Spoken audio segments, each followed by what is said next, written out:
We are now 5 days out from this year's elections. So Democrats and Republicans are making their closing arguments to the country about what the country should do next. Because in the 2006 elections, Democrats picked up 31 seats in the House and 6 seats in the Senate. In the 2008 elections, Democrats again picked up 21 seats in the House and 8 seats in the Senate. So what happens next, electorally speaking, seems pretty clear. The pendulum is expected to swing back at least some of the way. Republicans widely expected to reclaim many of the seats that they lost in the last 2 elections, which were both Democratic landslides. So now for these elections, the 2 parties are making their case for how the country should run from here on out, with a Democratic president still in office, but with likely more Republicans in Congress than are there now. Now, there is nothing that divides Democrats and Republicans more sharply right now than their view of what happens next in American politics. There's nothing also that shows the Democrats' denial about what Republicans are planning for the next chapter of American politics than each party's view of what happens next. I think that we have to work as a country. I don't think we can work as political parties. I think we have to work together. Legislation is the art of compromise. This is not a time for compromise, and I can tell you, Sean, that we will not compromise on our principles, and we will not compromise on the will of the American people. Ta-da! Democratic Senate Majority Leader Harry Reid, first there, explaining on this show last night that compromise is the name of the game going forward, that compromise should define American politics after this year's elections. That's the view from the Democrats. Compromise is how you get stuff done.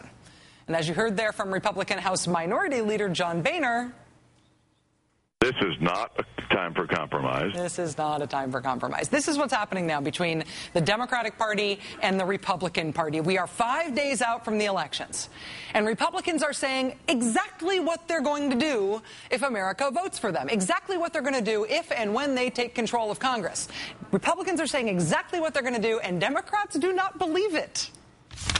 I hope that my friends on the other side of the aisle are going to change their minds going forward, because putting the American people back to work, boosting our small businesses, rebuilding the economic security of the middle class, these are big national challenges, and we've all got a stake in solving them.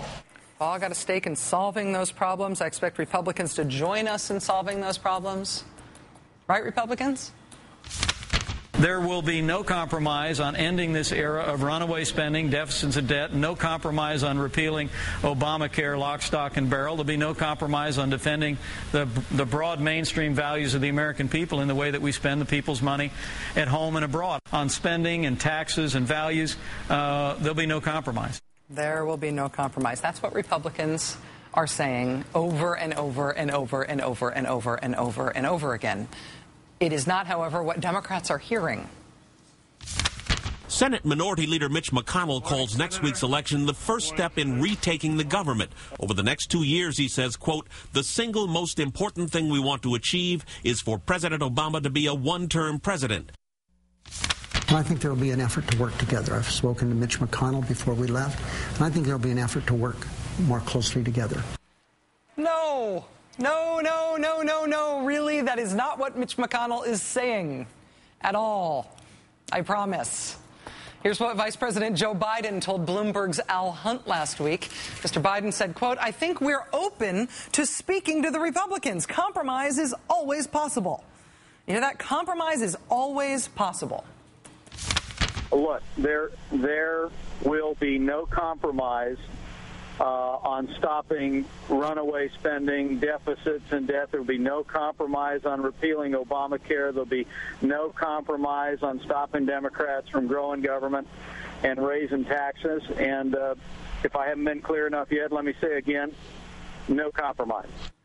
It is one thing for Democrats and Republicans to disagree on whether or not there ought to be compromise in politics, whether or not there ought to be bipartisanship, whether or not the parties ought to work together toward common national goals. That would be one thing. But what is going on here is that Democrats believe that Republicans are going to do something that Republicans say emphatically they are not going to do.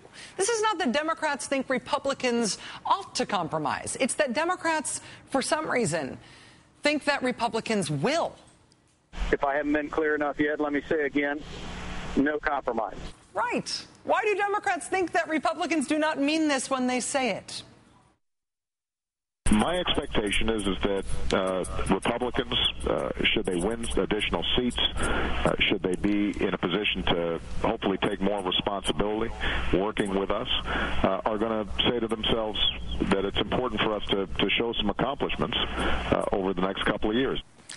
The administration and Democrats this year keep insisting that after these elections are over, Republicans will come to Washington with an eye toward taking responsibility for governing, doing what's best for the country. Republicans themselves are insisting that is not the case. They say they are coming to Washington with one mission and one mission only: to destroy the presidency of Barack Obama, to make sure that it fails so that Barack Obama only serves one term in office. That is their goal. When Democrats look at Republicans who are poised to pick up more seats in Washington, they see potential partners in governing. What Republicans themselves say they are doing is coming to Washington to destroy the Democratic presidency, period, full stop. What Republicans themselves say they are doing is coming to Washington to prevent any compromises with Democrats, period, full stop. Democrats think we're all on this nice morning commute to work together. Republicans are here for a demolition derby. What is it about Republican plans for Washington this year that Democrats do not understand? And perhaps more importantly, if Democrats did understand it, if they did believe Republicans when Republicans say what they're coming to Washington to do, if Democrats did get it, how would they be running against the Republicans differently right now, 5 days out from these elections? Joining us now is David Weigel. He's an MSNBC contributor and a Slate political reporter. David, it's good to see you again. Thanks for being here. Good to see you. Thanks for having me. Why do Democrats believe that Republicans will work with them and compromise on legislation, even as Republicans say they definitely will not do that? Yeah, I'd like to think they're not that naive. I mean, there's a moment in politics when a party says something it doesn't really mean. I like to call that moment all the time. But I sometimes feel that Democrats speak in sound bites that sound good on NPR or something, and Republicans speak in sound bites that will sound good at a Tea Party or at a town hall. Because what Republicans are doing is reacting. They're being led by their base. I was, driving around Wisconsin earlier this week covering those campaigns, and Rush Limbaugh was saying these guys on TV who were saying Republicans should compromise, it's a trick to get you to stop voting. What he was doing is egging on people to demand that Republicans, anytime they're asked about this, are completely, once more into the breach, completely unforgiving on anything. And this is where you hear Mike Pence talking. I mean, remember, my favorite analogy of the election is that it was the Tea Party movement that came up with a Republican contract before Republicans did. They're just letting the Tea Party lead them. Democrats are being led by, I'm not quite sure. Maybe you can answer that. Well, do you foresee Democrats trying to use these no-compromise pledges against conservatives who are elected this year? Do you foresee Democrats being able to back conservative candidates into uncomfortable votes that splits them from this base and from the talk radio world that is demanding they be pure as the ideologically driven snow? Oh, that's their hope, and their hope is that this worked in the past and that the current class of Republicans have a sort of alternate version of history in mind. They think that in 1995, they basically either won the government shutdown or they could have won it if they'd been more resilient. And that this time, if they shut down the government over anything, over Medicare, over Obamacare, whatever the case, they're going to win it. The country will be on their side. It's actually, I like paying attention to the guys who are definitely going to win, like Mike Lee, who's running for Senate in Utah. I apologize, the Democrat there, but this Republican's likely to win. He was promising that he wants to see a vote on a balanced budget this year, which would mean a 40% budget cut, and thinks Republicans could win a fight on that. Democrats are convinced they could win a fight like that, but I think they're already thinking too strategically when their problem this election and next election will be the economy is really lousy. And if the party's in opposition so uncompromising, doesn't want to spend any stimulative money, wants to cut taxes in a way that your economists don't think will work, I can say you can beat them politically. I don't see how that's going to be good for the country, the economy. Well, the way I see it, Dave, the way I see it, particularly going to Alaska, going to Nevada, trying to look at these races up close like we've done recently, is that the conservative movement is always trying to purify the Republican Party. It's their constant project to push the party ideologically further to the right. And when the Republican Party is strong, it can sort of more or less ignore the conservative movement. But when the Republican Party is weak, the movement takes over. So we've got a movement takeover now of the GOP. And because it is the movement calling the shots, not the Republican Party, there's really no practical plan for how to govern. There's sound bites for opposition-type candidates and for campaigning and for rallying, but there isn't really a practical plan for how to govern. Does that, I mean, you're much closer to the conservative movement in your reporting than I am. Does that seem like what's going on to you? A little bit, and that's a worry that some people I have if the Republicans win, as the movement really expects to win. You played a bit of John Boehner's interview on Sean Hannity. What Boehner said at another point in the interview was that he wants to have an up or down vote on restoring Medicare funding, on increasing Medicare funding, because the Republican strategists like Boehner, I think, like the guys who are responsible for the strategy that, you know, because the economy is bad, let them win the House. Realize that there's some big government programs that are really popular and they're not going to win by attacking them. They're not quite sure yet. They're very excited about this new crop of conservatives. They're not quite sure how to adapt. And I think the hope, like, let's be honest, the blunt hope is that in the Senate, as Mitch McConnell said, it doesn't matter if you have 5 new Jim DeMints or 5 new Olympia Snows.